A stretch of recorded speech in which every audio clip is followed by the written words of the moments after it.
Salut à tous, c'est Franck de la chaîne, bienvenue sur cette vidéo qui aujourd'hui va parler hypnosophie, questiosophie et me plonger sur un mot, en tout cas vous partager mon idée actuelle que j'utilise depuis plusieurs années mais que j'aime bien formaliser, c'est l'utilisation de la sémantique du mot accompagnement.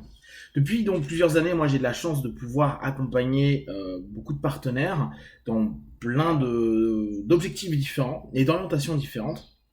Et pour ça, j'utilise des outils issus de l'hypnose, de la PNL et en général des psychothérapies.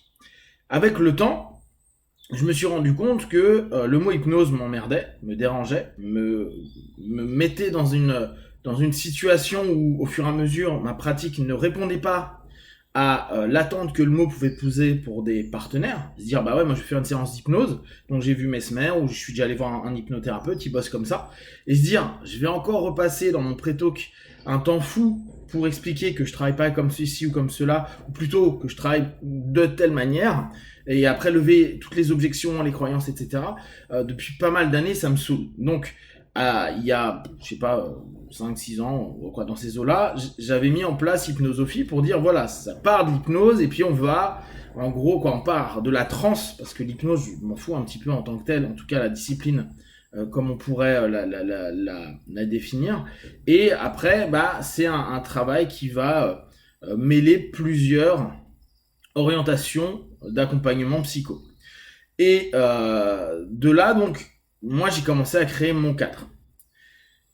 Je me suis posé la question pendant pas mal de temps. Ok, nous, on n'est pas des psychothérapeutes, et je suis bien content qu'on n'ait pas le mot thérapeute, comme hypnothérapeute, ou thérapeute en hypnose. Je trouve ça génial qu'on n'en ait pas l'accès. Pourquoi ? Parce que, là encore, je passe beaucoup de temps aux personnes à dire, mais on guérit personne.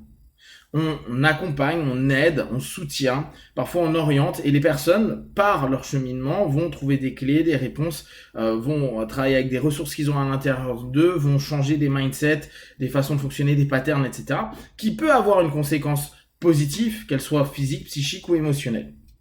Mais à aucun moment, le mot guérison intervient. Or, la thérapie, il y a une volonté de soigner et de guérir. Ce qui n'est pas du tout le cas, en tout cas pour moi, et dans le travail que je propose. Donc, toute la notion qui était thérapie, pendant un moment, je m'étais dit, bah voilà, moi je fais de la psychopratique, qui remplace, parce que globalement, on n'a plus le droit d'utiliser le mot thérapeute si on n'est pas certifié par l'État au niveau de la psychologie, je crois. Donc, à ce moment-là, je me disais, bon, bah, praticien de l'hypnose, praticien d'outils psycho. Et bien sûr, l'outil psycho, c'est quelque chose de vaste, l'outil de la psyché.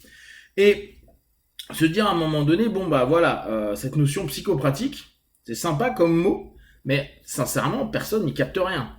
Dire, oui, mais un psychopraticien, c'est l'équivalent d'un psychothérapeute, sauf qu'en fait, je guéris pas et je soigne pas, tu commences déjà un peu à confusionner le gars. Alors, on pourrait se dire, c'est cool, je confusionne, mais moi, mon point de vue, quand on n'est pas dans une stratégie et un travail spécifique, c'est au contraire de pouvoir proposer un cadre clair pour que le partenaire puisse décider ou non de s'y plonger et décider ou non de nous faire confiance.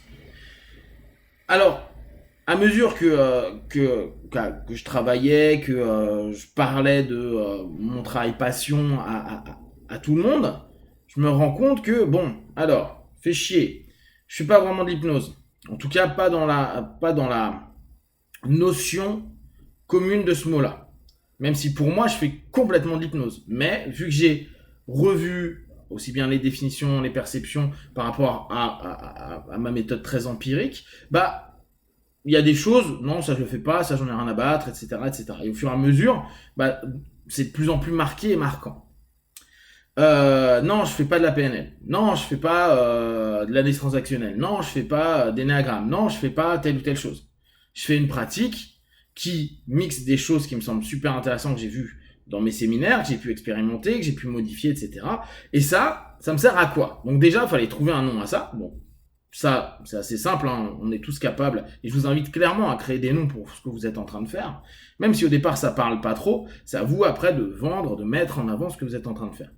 Et après, je me disais, bon, bah alors, j'ai un nom, hypnosophie, questiosophie, et puis après, j'ai des sous-ensembles avec de l'hypnose fusion, des choses, etc., etc.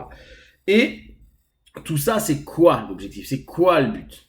Est-ce que mon but, c'est qu'un partenaire vienne chez moi avec une problématique symptomatique, souvent, et qu'il aille mieux?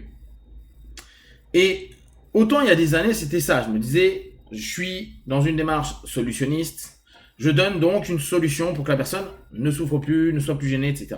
Et à mesure du temps, avec les années, c'est moins devenu le travail que je propose. J'ai plus un boulot au fur et à mesure qui ressemble, sur certains aspects, à des notions psychanalytiques. Alors là, on pourrait dire, oula, comment on fait pour passer de l'hypnose à une forme psychanalytique? En tout cas, une forme analytique. Peut-être pas psychanalytique. Et donc, outre le travail sur la transe, il y a un travail de questionnement, de raisonnement, de prise de conscience, de mentalisation, de perception, un travail aussi personnel qui est proposé. Et je me suis dit, bon, bah là, t'es de moins en moins un thérapeute, qu'il soit un thérapeute bref, que ce soit un thérapeute solutionniste, t'es plutôt quelqu'un qui va être présent et accompagner. Mais je suis pas en même temps un coach. C'est-à-dire que je vais pas nécessairement driver vers travailler sur les ressources pour des solutions, réussir et avoir des objectifs clairs et définis. Ça va être plus un accompagnement sur des problématiques de vie qui peuvent se traduire au travers de symptômes gênants.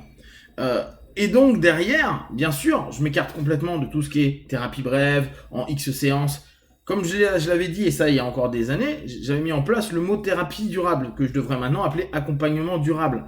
Se dire, bah je m'en tape, ça peut prendre 2, 3 ans, peut-être plus, ça dépend de ta fréquence, c'est pas toutes les semaines, ça peut être une fois par mois, une fois tous les 2 mois, une fois tous les 6 mois. Mais c'est juste te permettre, toi, en tant que partenaire, de dire, ok, je suis accompagné par quelqu'un. J'ai un travail à faire, j'ai du temps à prendre. Bien sûr, j'ai envie de me sentir mieux sur différents éléments. Mais tout ça, c'est dans une démarche plus globale et pas simplement symptomatique. Ce qui fait que quand j'ai des personnes qui me téléphonent, m'appellent et me disent Pank, moi ce que j'aimerais, c'est j'ai tel problème, je veux qu'il parte. Je suis toujours mal à l'aise à dire, mais ouais, bien sûr, ça je le comprends, et ton symptôme, un des objectifs, ça sera de l'enlever. Mais en tout cas, ça c'est une réponse à quelque chose, donc c'est aller travailler un petit peu de façon plus globale et t'accompagner dans ce cheminement-là, dans ta quête intérieure, dans cette direction-là, pour que tu te permettes de solutionner par toi-même cette problématique.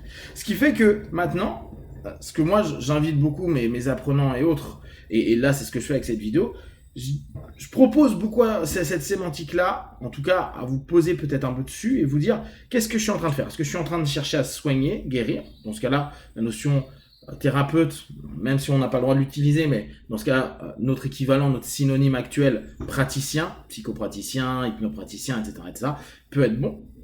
Ou est-ce que vous êtes allé sur une autre phase où vous dites non, moi mon cheminement va être un peu différent.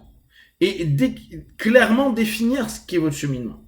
Je pense que pour moi, le mot accompagner est quelque chose qui me correspond. Et que je trouve qui donne une dynamique avec la sémantique que vous savez que j'utilise beaucoup, le mot partenaire. J'accompagne un partenaire là où on fait donc une équipe, un laps de temps, un moment, vers une orientation. Par contre, j'ai pas de solution. En tout cas, moi j'ai Walou, lui il en a certainement plein.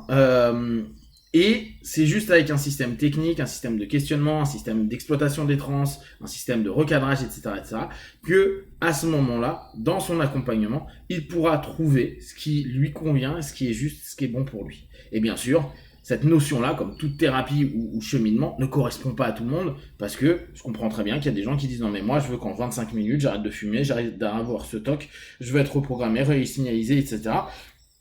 Mais pour moi ça c'est pas de l'accompagnement, c'est du hacking, et ce qui est très très bien aussi, mais qui n'est pas aujourd'hui mon énergie. Si vous avez des questions et des remarques sur cette notion d'accompagnement ou des réflexions, n'hésitez pas à partager sur Facebook, YouTube, j'y répondrai le plus rapidement possible. Et comme d'habitude, de tout ce que je propose, ne prenez que ce qui est bon juste pour vous. Testez, observez, analysez et concluez. Be one, ciao!